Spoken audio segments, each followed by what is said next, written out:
Professional skills are traditionally instructed to a trainee through educational materials like video, demonstrating the operations of an expert. However, instruction is most effective when the haptic sense is proactive. We propose HapticVideo, a system that records an expert's operations and reproduces them dynamically through haptic devices.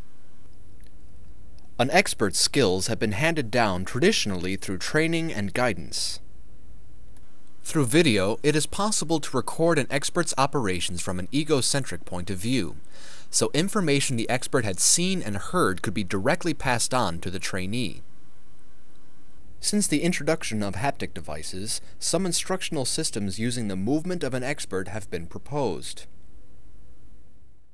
However, this is insufficient, since an expert's skill cannot be conveyed precisely through movement alone. Ordinary operation with a stylus is as follows. Portions labeled in gray indicate a proactive source for movement along a certain trajectory. In traditional teaching methods, the proactive source is the expert himself. With existing teaching methods using haptics, the source is the haptic device. Neither of these methods reproduce the expert's skill precisely. In the presentation phase of our system, the impedance information is presented to the trainee along the trajectory direction. And virtual fixtures, which are like walls with elasticity, are presented orthogonal to the trajectory direction at the same time. Meanwhile, video from the expert trainer's perspective is presented to the trainee. Unlike ordinary video, which proceeds with uniform speed, the video stream is presented with variable speed depending on the operation of the trainee.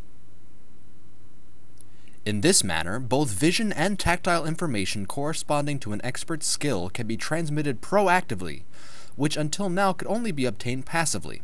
We call this method HapticVideo. Here is an example application for teaching the subtle and precise art of Japanese calligraphy. HapticVideo records an expert drawing a character with an accessorized phantom device. The archived visual and haptic information are then presented dynamically to the trainee, similar to freeze-frame photography used in sporting events. Here is an example of using HapticVideo to teach dining etiquette.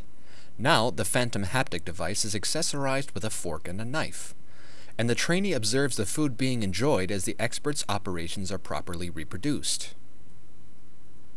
At SIGGRAPH 2005 Emerging Technologies, we wish to demonstrate how HapticVideo can be used to learn professional skills precisely and proactively.